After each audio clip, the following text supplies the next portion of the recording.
Bienvenidos a un nuevo episodio de Café con Seguridad. Estamos aquí tratando diferentes temas de una forma más cotidiana, más coloquial, para que tanto ustedes que nos están escuchando y viendo como nosotros entendamos y comprendamos. El día de hoy vamos a hablar acerca de un tema que yo creo que es bastante importante para todos y es la seguridad en la nube. Muchas empresas están migrando, y tenemos datos de ello, diciendo que ya están completamente seguras, pero la realidad es que la nube funciona bajo un modelo de responsabilidad compartida. Hoy tenemos a Christopher Robles, que está el día de hoy con nosotros, que es experto en seguridad de Segurisert y nos va a hablar un poco de esto. Bienvenido. Hola Sonia, muchas gracias. Gracias por estar hoy con nosotros. Y hay organizaciones que están confundiendo esta seguridad, ¿verdad? Y en efecto, como decíamos, es algo que tiene que ser responsablemente compartido. Correcto. Sí, bueno, sobre eso, Sonia, tenemos diferentes tipos de responsabilidades donde realmente nuestro proveedor de nube, sin importar cuál sea, aplica para todos. Entonces es un tema genérico que aplica en diferentes escenarios. Por ejemplo, podríamos decir Microsoft, aplica el modelo de responsabilidad compartida, y de igual manera en otros fabricantes como Amazon Web Services o Google Cloud Platform, ¿verdad? Claro. O sea, que digamos que responsabilidad compartida es lo que el cliente realmente tiene dentro de la nube, debería también ser capaz de estar como revisando o estructurando de alguna manera, ¿es eso? Correcto, correcto. Si volvemos a los conceptos teóricos de lo que viene siendo los servicios nube, tenemos tres categorías. Básicamente sería lo que conocemos como IaaS o infraestructura como servicio. Tenemos PaaS, que es plataforma como servicio, y tenemos SaaS, que es software como servicio. Okay. Entonces, en ese contexto, en infraestructura como servicio, básicamente tenemos la capacidad de tener mayor control sobre el recurso nube. Si bien es cierto, el proveedor de nube nos ofrece toda la infraestructura, pero el cliente en este escenario es donde tiene mayor responsabilidad. Tiene que encargarse, por ejemplo, de los datos. Eso siempre, en cualquiera de los tres modelos, siempre los datos es responsabilidad del cliente. Pero adicional a esto, debe preocuparse también por el mantenimiento de ese sistema operativo, las actualizaciones que salen mes a mes o los que salgan de emergencia. Tiene que considerar aplicar otras medidas de seguridad, como tal vez ya hemos conversado sobre hardening de sistemas operativos y software de protección de endpoint, que es lo que conocemos ahora como XDR o EDR, que es la evolución de los antivirus. Tenemos datos que hay fugas, configuraciones públicas o exposiciones de esos datos. ¿En Costa Rica tenemos ejemplos concretos o en la región donde esto haya sucedido? Sí, claro. De hecho, si normalmente estamos viendo noticias en redes sociales, normalmente vamos a estar viendo estos tipos de exposición. Y en algunos casos, o quizás en su gran mayoría, es en los servicios PaaS. Acá la responsabilidad la adquiere un poco más el proveedor de nube, que en este caso lo que ellos llegan a administrar el sistema operativo, y nosotros estaríamos administrando el servicio y los datos. Así es como funciona. Entonces, en esos servicios de plataforma como servicio, si ponemos el ejemplo de Microsoft y pensando en bases de datos, Microsoft se encarga de administrar el sistema operativo y se encarga de manera compartida administrar las actualizaciones del servicio, en ese caso el sistema gestor de base de datos, y al cliente le tocaría administrar el sistema de gestión de bases de datos, sus bases de datos y la información o los datos contenidos en esas bases de datos. Entonces, ¿qué es lo que pasa ahí?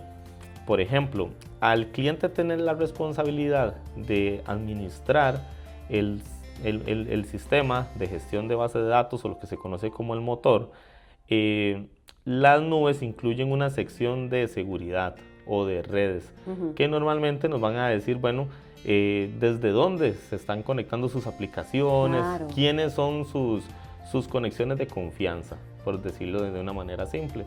Entonces, pues ya hemos visto inclusive casos donde queda, digamos, eso abierto y muy público, y cualquiera puede llegar, conectarse e inclusive respaldar bases de datos completas y pues se fuga información muy confidencial.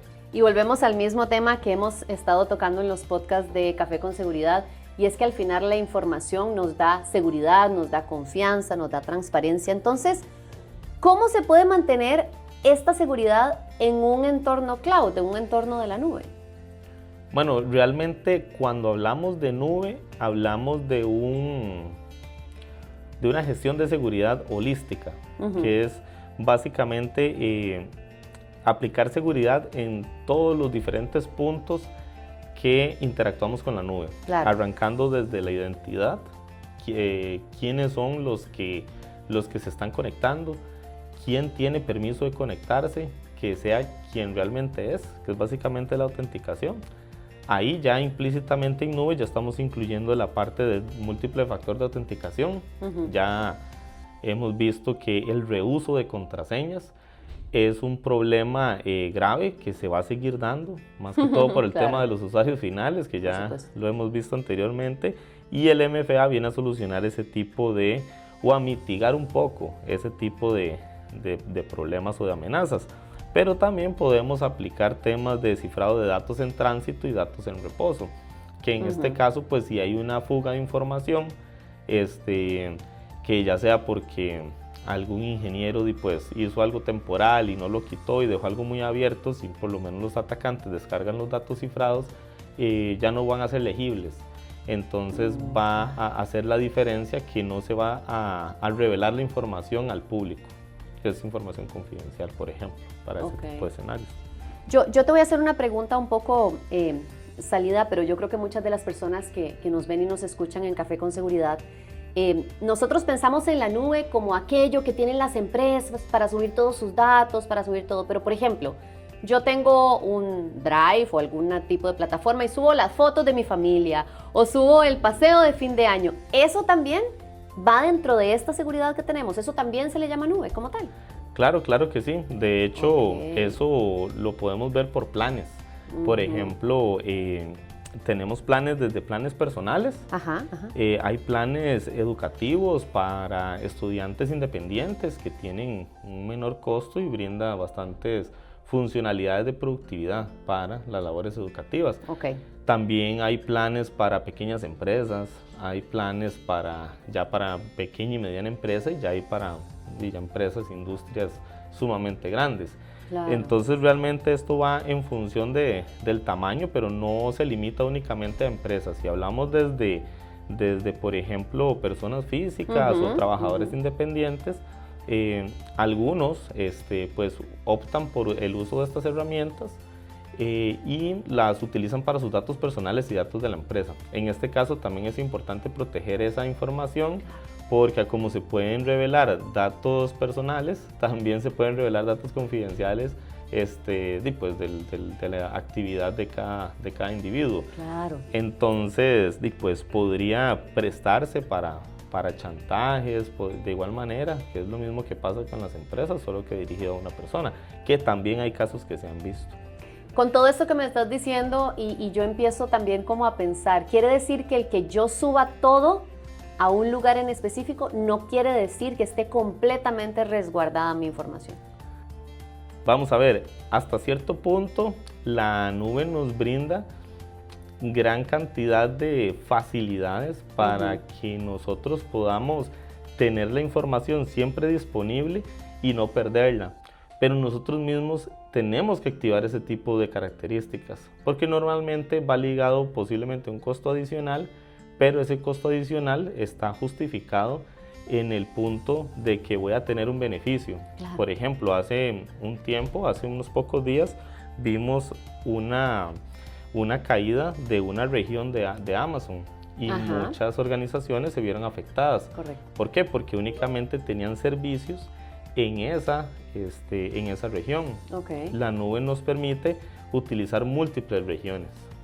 E inclusive si vamos un poco más allá, ahora y desde hace unos años hemos venido viendo un concepto que se llama multinube, que es donde las organizaciones tienen una nube primaria con Amazon o con Google y tienen su su sitio resiliente, ¿verdad? Su alta disponibilidad la tiene en otro sitio como Azure, por ejemplo. Entonces ya tendría que haber una falla en ambos proveedores. ¿Y ha pasado?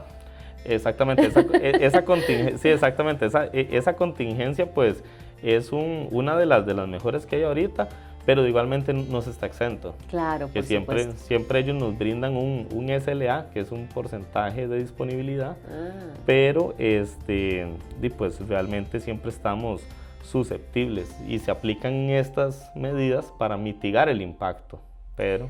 Yo estudié para poderte hacer ciertas preguntas. Hay una palabra que se llama modelo compartido. ¿Es esto que me estás hablando un poco? ¿Es estructurarlo en varias plataformas? ¿O qué es específicamente ese modelo compartido?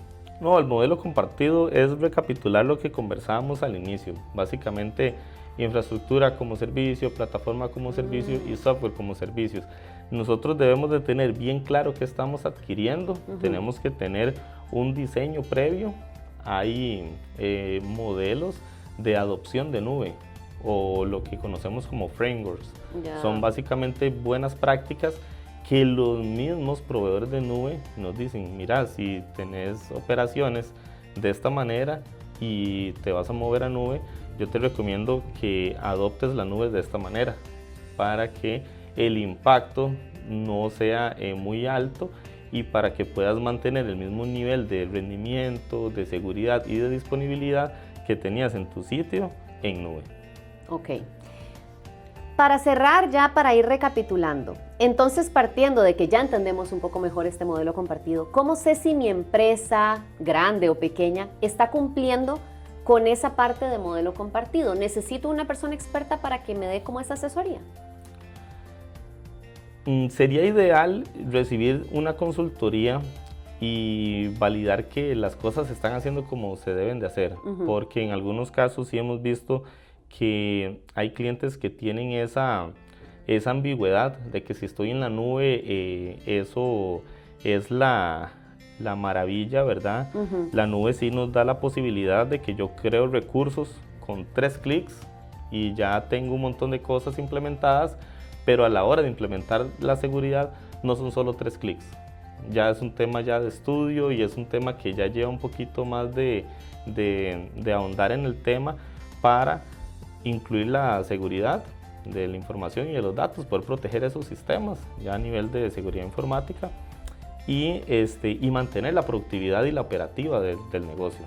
Entonces, pues sí, realmente sería ideal que si alguna organización no tiene claro cómo se están gestionando los recursos, qué es lo que le toca hacer, ¿verdad? Si tienen ese sesgo de los respaldos donde están, qué pasa en caso de, esperemos que no, pero en caso de, qué debo hacer, cómo debo actuar, ¿verdad? Hay un costo, ¿verdad? Porque en algunos casos también nos ofrecen respaldos algunas nubes y no tienen ningún costo hasta el momento que restauramos.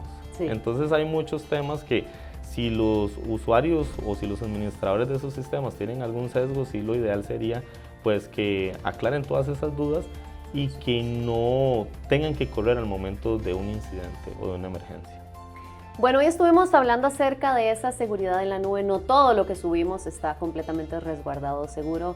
Hoy Christopher nos habló un poco acerca de este tema y si usted quiere y tiene otras dudas, también lo puede contactar. Vamos a dejar aquí las redes sociales de Segurisert y también cómo contactar a Christopher para que más adelante también les dé más información. Muchas gracias por tu valioso tiempo. Un placer. Y nosotros nos vamos. Ojalá usted nos acompañe en el siguiente podcast de Café con Seguridad. Y si quiere, como le digo, contactar a Chris o a alguien dentro de Segurisert, aquí van a aparecer nuestras redes sociales. Será hasta la próxima. Muchas gracias. Muchas gracias. Gracias, Chris. Café con Seguridad, una presentación de Segurisert.